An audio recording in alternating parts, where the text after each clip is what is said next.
வாழ்க வளமுடன். நண்பர்கள் அனைவருக்கும் வணக்கம். நான் உங்கள் நண்பன் Arjun, SEBI registered research analyst.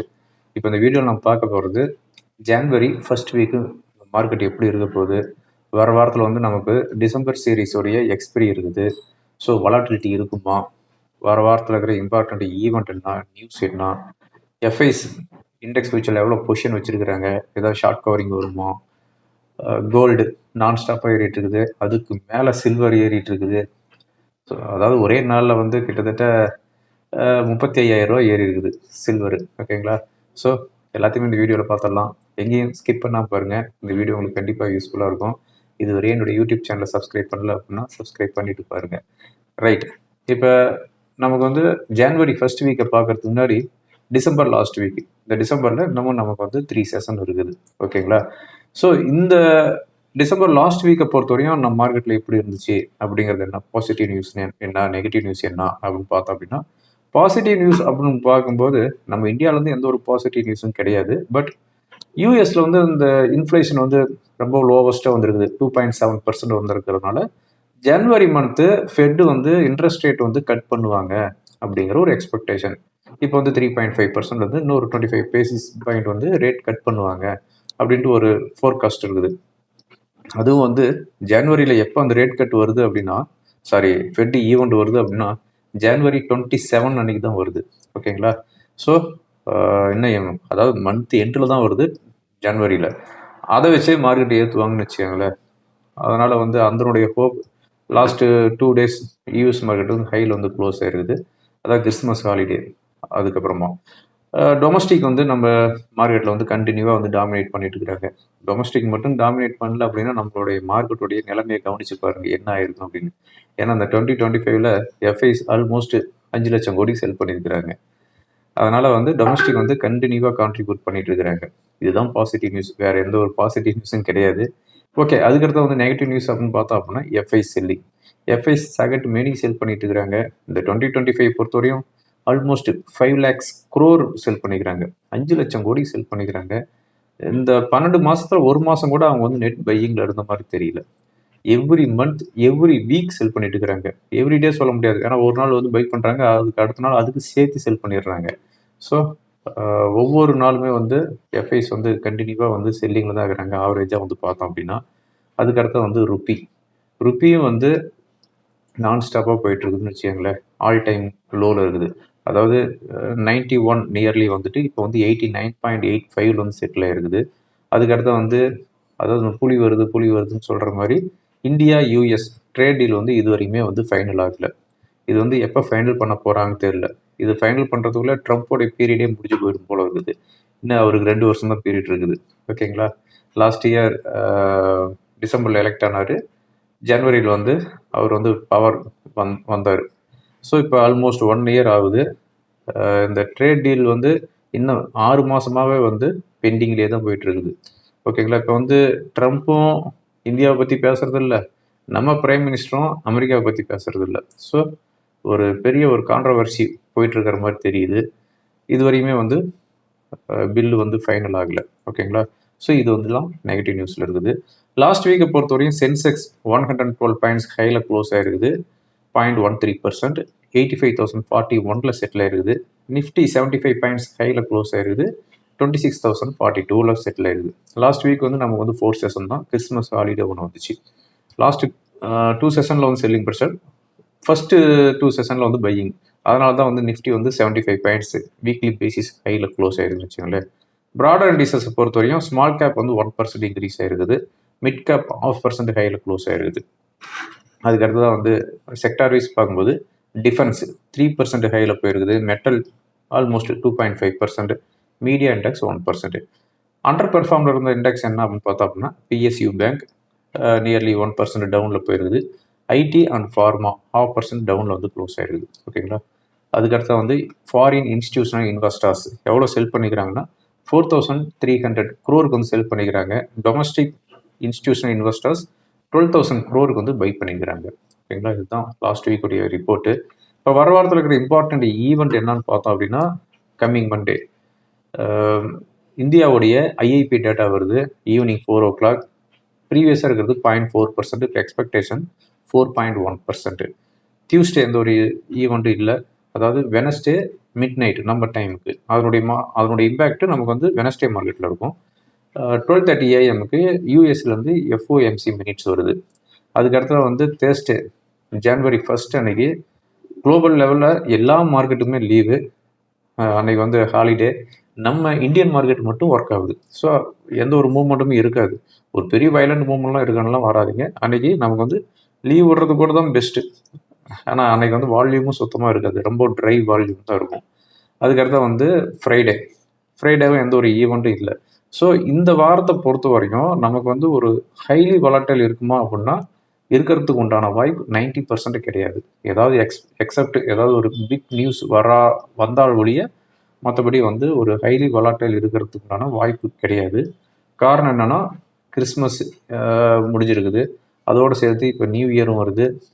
Foreigners வந்து அவ்வளோ ஆக்டிவாக இருக்க மாட்டாங்க.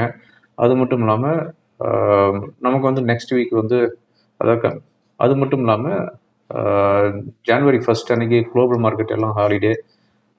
ஃப்ரைடே வந்து ஒரு நாள் தான் கேப் இருக்குது. ஸோ அப்பவும் வந்து ட்ரை வால்யூம் தான் இருக்கும்.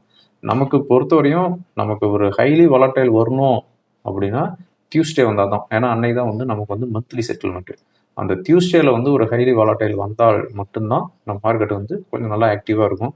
இல்லைன்னா அன்னைக்கும் வந்து ஆப்ஷன் செல்லர்ஸ் வந்து மார்க்கெட்டை வந்து கண்ட்ரோல் பண்ண ஆரம்பிச்சிட்டாங்கன்னா அன்றைக்கும் வந்து எந்த ஒரு மூவ்மெண்ட்டுமே இருக்காது. லாஸ்ட் வீக் எப்படி இருந்துச்சு அது மாதிரி தான் இருக்கும். ஓகேங்களா? ரைட். இப்போ கோல்டு பொறுத்தவரையும் அதான் கண்டினியூவாக நான் வீடியோ போட்டிருந்தேன், உங்களுக்கு நான் தெரிஞ்சிருக்கும். பட் இந்த ஒரு 15 டேஸில் நான் போட்டிருந்த வீடியோவில் பார்த்தீங்கன்னா உங்களுக்கு தெரிஞ்சிருக்கும். $4,250 அதுக்கு மேலே போச்சுன்னா $4,500 மேலே போகுங்க அப்படின்னு சொல்லியிருந்தேன். $4,250 மேலே க்ளோஸ் ஆகிட்டு இன்றைக்கி வந்து $4,532 வந்து செட்டில் ஆகிருக்குது. ஸோ இந்த ரேலி வந்து கண்டினியூ ஆகும். $4,600-650 போகிறதுக்கான வாய்ப்பு இருக்குது. அதாவது இப்போ சில்வர் ஏற்றத்துக்கு கோல்டு வந்து கொஞ்சம் அண்டர் பர்ஃபார்மில் தான் இருக்குது. ஸோ கோல்டு வந்து இன்னமும் இன்க்ரீஸ் ஆகிறதுக்குண்டான வாய்ப்புகள் பிரகாசமாக இருக்குது. அதே மாதிரி சில்வர் வந்து $79 வந்துருக்குது. லாஸ்ட் வீக் வந்து $70 இருந்துச்சு. இப்போ வந்து $79 வந்துருச்சு. ஓகே. இப்போ சில்வர் வந்து ஒரே நாளில் கிட்டத்தட்ட $30,000 ஏறிக்குது கிலோவுக்கு. இப்போ வந்து $2,75,000 வந்துருச்சு கிலோ அப்படின்னு பார்த்தோம் அப்படின்னா, நான் இன்னொரு வீடியோவில் கூட சொல்லியிருந்தேன், $4,00,000 இருக்க வேண்டிய சில்வர் இன்றைக்கி வந்து அண்டர் பெர்ஃபார்மில் தாங்க இருக்குதுங்க. ஸோ அதுக்கு நேராக போயிட்டு இருக்குது. இப்போ இந்த ரேலி கண்டினியூவாக போகுது அப்படிங்கிற பட்சத்தில் 3,00,000 வந்து கிராஸ் பண்ணுறதுக்கு உண்டான வாய்ப்பு இருக்குது. பட் இப்போ வந்து வெர்டிக்கல் ஸ்பைக்காக இருக்குது. அதனால் ஹையில் போயிட்டு மாட்டிக்காதீங்க, வெயிட் பண்ணுங்கள். ஒரு ப்ராஃபிட் புக்கிங் கண்டிப்பாக வரும். அதாவது $3,00,000 போனாலும் பெர் கேஜி $3,00,000 போனாலும் அங்கேருந்து ஒரு சிவியரான ஒரு செல்லிங் ப்ரெஷர் வரும். செல்லிங் ப்ரெஷர் வந்ததுக்கப்புறம் ஒரு 2 லேக்கோ இன்னும் 2,25,000 அந்த இடத்துல வந்து செட்டில் ஆகும். அந்த இடத்துல வந்து 1 வீக் எப்பயாவது வந்து கன்சாலிடேட் ஆகும். ஸோ அங்கேருந்து தான் வந்து நம்ம வந்து டாமினேட் பண்ணணும். ஹையில் போயிட்டு என்ட்ரு ஆகிடாதீங்க, கொஞ்சம் வெயிட் பண்ணுங்கள், ஒரு செல்லிங் ப்ரெஷர் வரும். பட் இது வந்து இன்னும் கொஞ்சம் ஏறிட்டு கூட இறங்கலாம். அதனால் வெயிட் பண்ணுங்கள். ஓகேங்களா? அதாவது சைனாவில் வந்து 2nd லார்ஜஸ்ட் மேனுஃபேக்சர் வந்து பேன் பண்ணிக்கிறாங்க. நெக்ஸ்ட் 10 டேஸுக்கு வந்து சில்வர் வந்து எக்ஸ்போர்ட் பண்ணக்கூடாது அப்படின்ட்டு பேன் பண்ணிக்கிறாங்க. அதனுடைய இம்பேக்ட் தான் இது. ஓகேங்களா? அதே மாதிரி நீங்கள் வந்து ஃபிசிக்கலாக வாங்கணும் அப்படின்னா உங்களுக்கு வந்து ப்ரீமியத்தில் கொடுப்பாங்க. நீங்கள் செல் பண்ணணும் அப்படின்னா டிஸ்கவுண்ட்டில் தான் கேட்பாங்க. ஸோ ஃபிசிக்கலாக யாரும் வந்து வாங்கி செல் பண்ண வேணாம். நீங்கள் வந்து இடிஎஃப்லேயே பண்ணலாம். பட் ஒரு டிக்ளைனுக்கு வெயிட் பண்ணலாம். ஓகேங்களா? ரைட்டு. இப்போ வந்து எஃப்ஐஸ் இண்டெக்ஸ் ஃபியூச்சரில் வந்து என்ன பொசிஷன் வச்சுருக்கிறாங்க அப்படின்னு பார்த்தோம் அப்படின்னா, எஃப்ஐஸ் வந்து 89% ஷார்ட்டில் இருக்கிறாங்க. லாஸ்ட் வீக் வந்து 92% இருந்தாங்க. இப்போ வந்து 89% ஷார்ட்டில் இருக்கிறாங்க.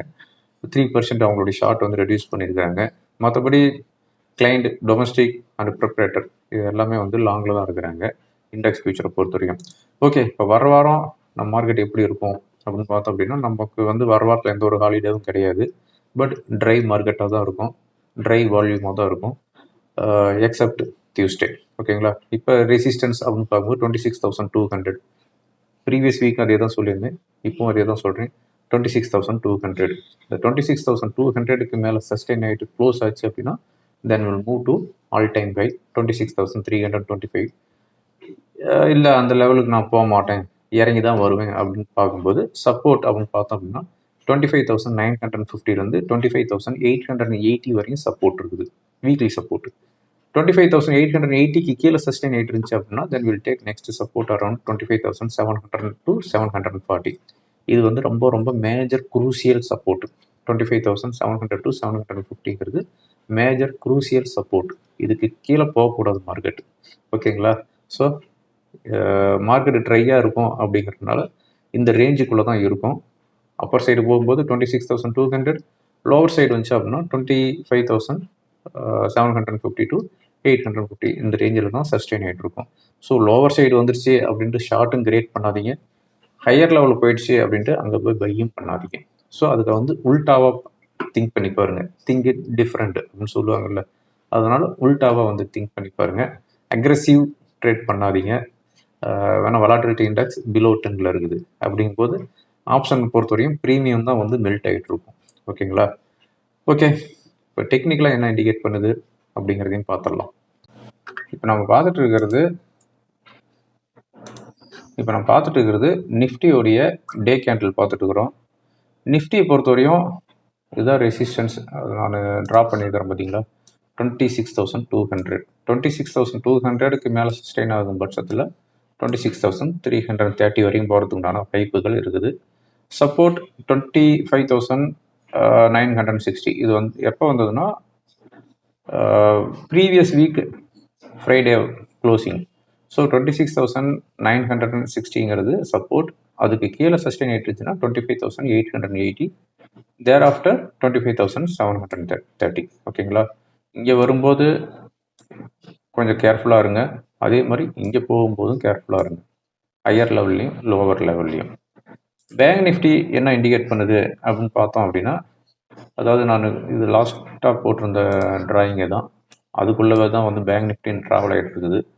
இப்போ ரெசிஸ்டன்ஸ் அப்படின்னு பார்க்கும்போது 59,500, சப்போர்ட் அப்படின்னு பார்க்கும்போது 58,700. இதுக்குள்ளே தான் வந்து ட்ராவல் ஆகிட்டு இருக்கும். ஓகேங்களா? அதுக்கு அடுத்ததாக வந்து கோல்டு பொறுத்தவரையும் பாருங்கள், இந்த லைன் வந்து நான் லாஸ்ட் டைம் நான் ட்ராப் பண்ணியிருந்தது தான். $4,250 மேலே போச்சு அப்படின்னா இந்த லெவல் வரும்னு சொல்லியிருந்தேன். 4,400, தென் $4,500 வந்துருச்சு. இந்த ரேலி வந்து கண்டினியூவாக போகும், லைக் 4,650 வரையுமே போகலாம். ஒரு வேலை இறங்குச்சு அப்படின்னா 4,430ங்கிறது சப்போர்ட். அதுக்கு அடுத்ததாக வந்து சில்வர் வெர்டிக்கலாக இன்க்ரீஸ் ஆகிருக்குது. அதாவது ஒரே நாளில் வந்து கிட்டத்தட்ட 10% இன்க்ரீஸ் ஆகிருக்குது லாஸ்ட் ஃப்ரைடே.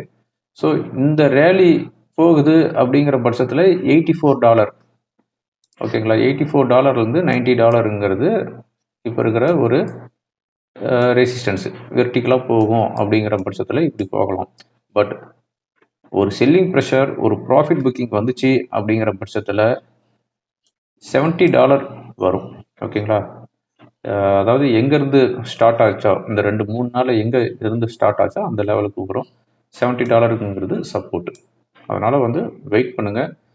ஃப்ரெஷ்ஷாக வந்து ஹையர் லெவலில் போய் மாட்டிக்க வேணாம், வெயிட் பண்ணுங்கள். ஒரு $70 $65 வருதா அப்படின்னு பார்த்துட்டு சஸ்டெயின் ஆகும்போது அங்கே வந்து நம்ம வந்து அக்யூமுலேட் பண்ண ஸ்டார்ட் பண்ணலாம், சில்வரை பொறுத்தவரையும். ஓகேங்களா? ஓகே ஃப்ரெண்ட்ஸ், இந்த வீடியோ உங்களுக்கு ரொம்ப யூஸ்ஃபுல்லாக இருக்குன்னு நினைக்கிறேன். யூஸ்ஃபுல்லாக இருந்துச்சு அப்படின்னா ஃப்ரெண்டுங்களுக்கு ஃபார்வர்ட் பண்ணுங்கள். தேங்க்யூ ஃபார் வாட்சிங். வாழ்க வளமுடன்.